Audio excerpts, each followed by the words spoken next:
तो दर्शक मित्रों से एक विनती है कि आप दोनों नाम को शांति से सुने। मैं जो चीज़ के ऊपर बताने जा रहा हूँ, उसका आप थोड़ा अभ्यास भी करें और बाद में आपका इन्वेस्टमेंट करें और शॉर्ट टर्म का ध्यान न रखें। आई थिंक अगले 3 या 5 साल का ध्यान रख के चल के ये कंपनी के ऊपर चलिए। उसके हिसाब से मैं आइडियाज़ आपके सामने रख रहा हूँ।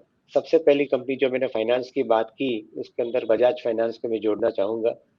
ये कंपनी कंज्यूमर क्रेडिट के अंदर अग्रसर है। काफ़ी हद तक आई थिंक सक्सेसफुल उसने अपना एक सेटअप किया हुआ है कंज्यूमर क्रेडिट के अंदर। जो हिसाब से उन्होंने डिजिटल प्लेटफॉर्म को एम्बेड करके कंज्यूमर क्रेडिट देने की एक आई थिंक प्रक्रिया रखी है, वो मेरे ख्याल से काफ़ी हद तक आई थिंक उसको एक लीडरशिप दे चुकी है। आज की तारीख में बजाज फाइनेंस करीबन 2,20,000 के करोड़ के आसपास का उसका AUM है, लेंडिंग लोन बुक है।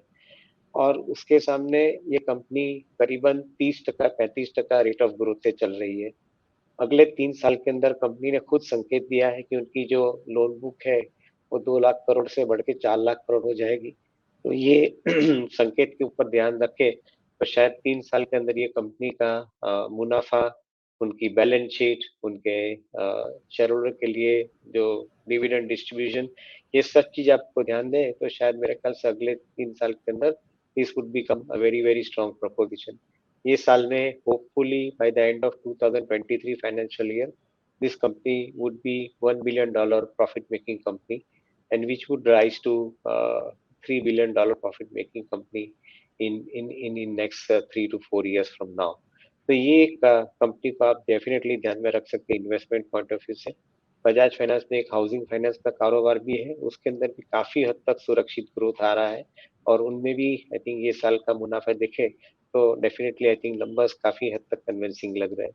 तो 3 साल का प्लानिंग करके बजाज फाइनेंस और बजाज फिनसर्व दोनों कंपनी के ऊपर ध्यान रख सकते हैं। जी, यहाँ बजाज फाइनेंस के संदर्भ में आपसे जानना चाहूँगा, बीच में इस शेयर में हमें प्राइसेस में उतार चढ़ाव काफ़ी देखने को मिला।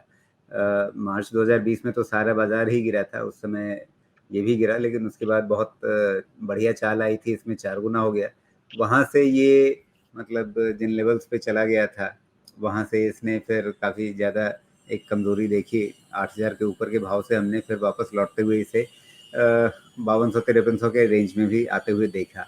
अब दोबारा एक बड़ी चाल शुरू हुई है, तो इसमें आपका प्राइस टारगेट क्या होगा? अगर कोई यहाँ से अगली दिवाली तक इसमें पैसा लगा करके रखे, निवेश करके रखे, तो इस समय लगभग 7300 के आसपास चल रहा है। कितना मुनाफा मिल सकता है, क्या उम्मीद रख करके चलें? अगर पहले 1 साल की बात करें, वैसे तो आप लॉन्ग टर्म इन्वेस्टमेंट के लिए इसमें सुझाव दे रहे हैं, मतलब उससे आगे भी रख सकते हैं, उससे अभी आगे भी रखना चाहिए। लेकिन फिलहाल अगर टारगेट के नज़रिए से पूछें, क्योंकि आमतौर पे जब आप रिपोर्ट निकालते हैं तो 1 साल का एक टारगेट लेकर के चलते हैं। यहाँ बजाज फाइनेंस में आपका टारगेट क्या है 12 महीने का, 1 साल का? तो राजीव, दूसरे सब कारण पॉजिटिव रहते हैं, वो एक संभावना के साथ में प्राइस टारगेट 1 साल का रखना चाहूँ तो उसके अंदर करीबन 15% से मिनिमम टारगेट अपसाइड के लिए, और I think in good market it can reach up to 25 to 30% from current levels. जी, यहाँ लगभग 15% तक की बढ़त तो हो सकती है, बाजार अच्छा रहा तो इससे ज़्यादा भी। ये रही बात बजाज फाइनेंस की।